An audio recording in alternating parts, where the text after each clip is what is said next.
Chers amis, bonjour et bienvenue sur ArchiTV. Aujourd'hui, nous recevons M. Anas Seko, jeune créatif engagé pour l'environnement. Bonjour M. Anas. Bonjour Marama, comment tu vas? Ça va bien et vous? Ça va très très bien. Ok, d'accord. Bon, aujourd'hui, vous allez faire le tour du marché avec moi. Je vais discuter un peu avec vous par rapport à notre lutte contre les sachets. Exactement, contre le plastique, oui. Bon, déjà, vous pensez quoi du marché en général? Moi j'adore le marché. Déjà, la première des choses qui me captive dans ce marché, c'est le mur en fait. C'est les pierres qui sont utilisées pour faire le marché, pour construire le marché. Pour moi, c'est très très beau. Et surtout, le marché, vraiment, ça met le béné sur un piédestal. C'est différent de ce qu'on avait avant, qui était vraiment un peu brouillon, un peu désordonné, etc. Et franchement, j'adore ce marché-là. Ok, d'accord. Niveau propreté comparé à nos autres marchés, vous en pensez quoi? C'est 10 sur 10, il n'y a rien à dire. C'est 20 sur 20. C'est très propre, franchement. C'est une très belle construction. Ça a été très bien pensé. C'est très propre. Regardez, je marche, c'est très propre. Mais si tu es dans les autres marchés, tu marches, tu as déjà fait comme ça, vous voyez. Donc c'est un peu...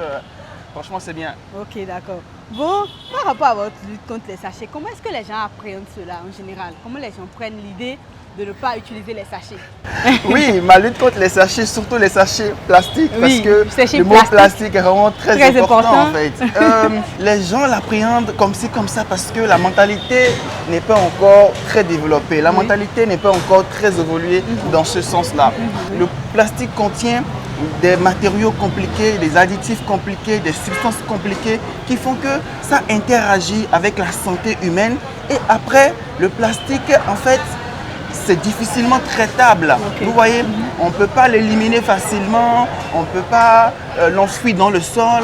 Non, ce n'est pas possible. Vous voyez un peu, donc c'est vraiment compliqué. C'est pour cela qu'on essaie de façon terre à terre d'attirer l'attention des populations, surtout sur l'aspect sanitaire du plastique, les dangers du plastique sur la santé humaine et également sa complexité dans la gestion des déchets. Vous voyez, mais ça ne rentre pas encore parce qu'il y a une loi depuis 2017 qui interdit les sachets en plastique, mais il y en a encore qui sont utilisés partout.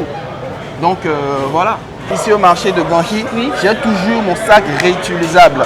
D'accord, mon sac réutilisable en coton, tissu coton, mon sac réutilisable.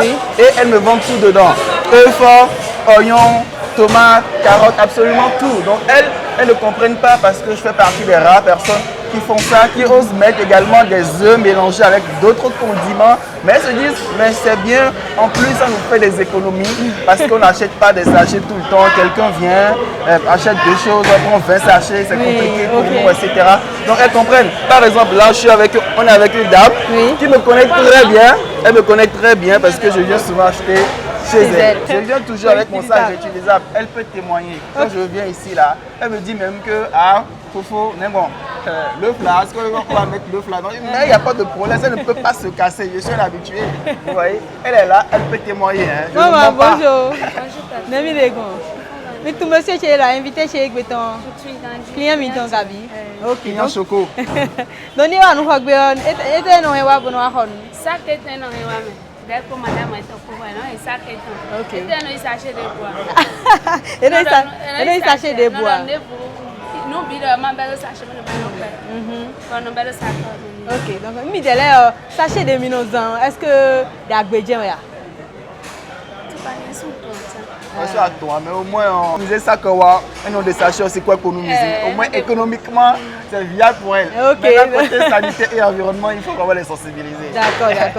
On va continuer avec notre visite du marché. Oui. Comment vous arrivez à mobiliser? Moi, c'est ce qui m'intéresse. Comment est-ce que vous arrivez à mobiliser les gens autour de votre cause quand il s'agit de faire le nettoyage d'un site précis? Oui. De quelle manière les gens sont d'accord pour œuvrer dans le bon sens? Ça ne sait pas faire du jour au lendemain que les gens aient confiance en moi et viennent participer en fait à mes initiatives. Et comme j'ai dit de base, je fais de la communication environnementale. Je suis un jeune créatif engagé pour l'environnement qui utilise les réseaux sociaux, la communication pour attirer l'attention des gens, pour les amener, pour les mobiliser et les amener à participer à des activités de collecte de déchets.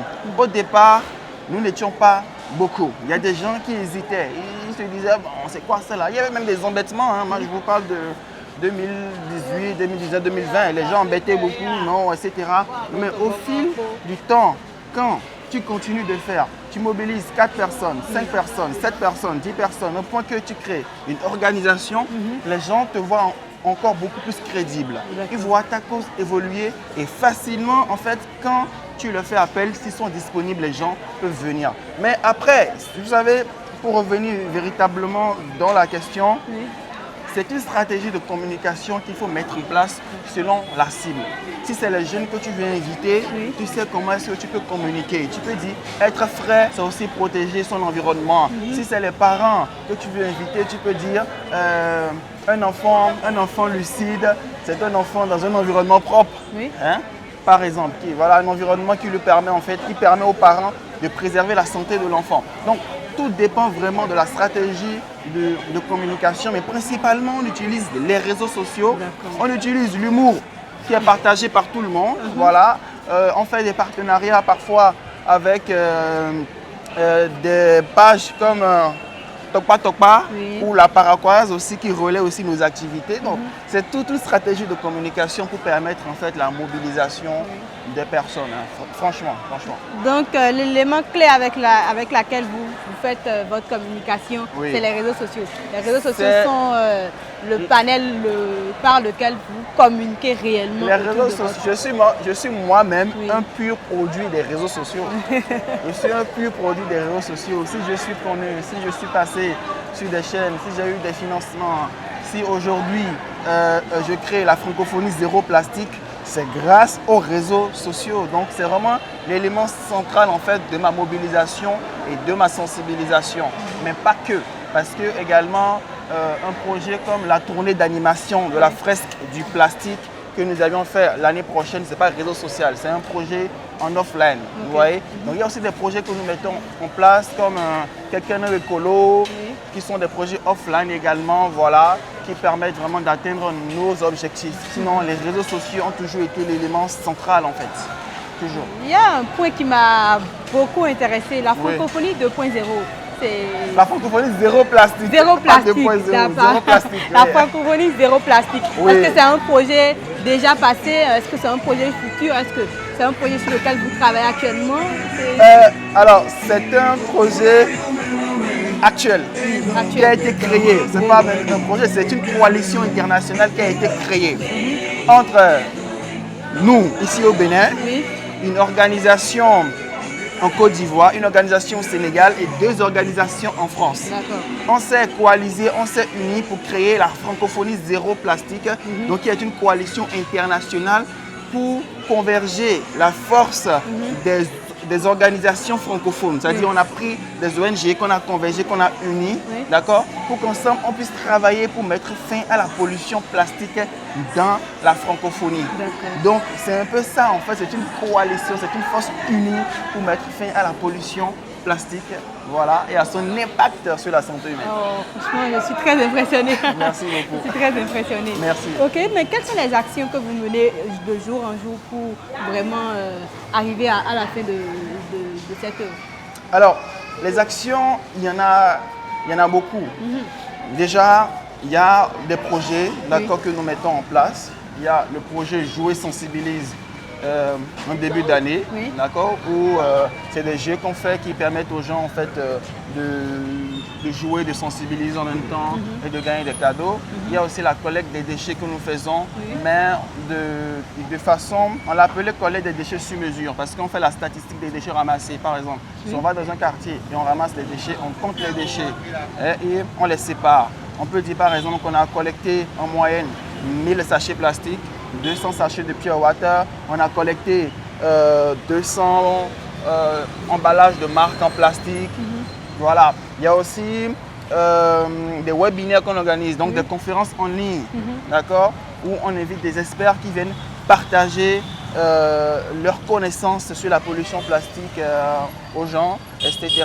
Et plus récemment, à part la francophonie zéro plastique, il y a Seco Green Lab, où, comme je t'ai dit, moi je suis un pur produit des réseaux sociaux.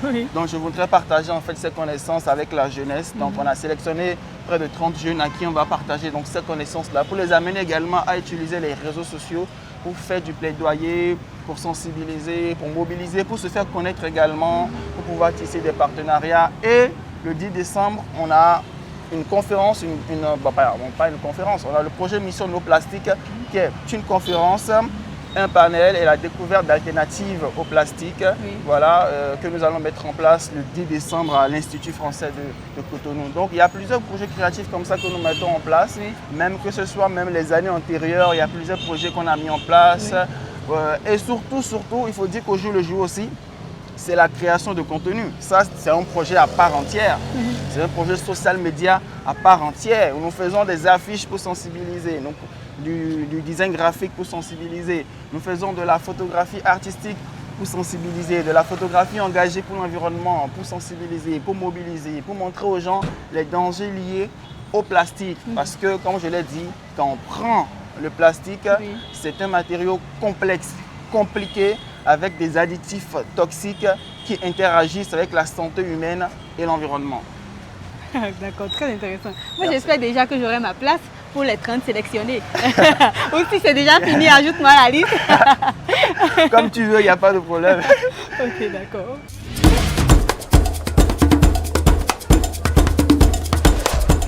Harry TV, au cœur des marchés, au cœur du Bénin.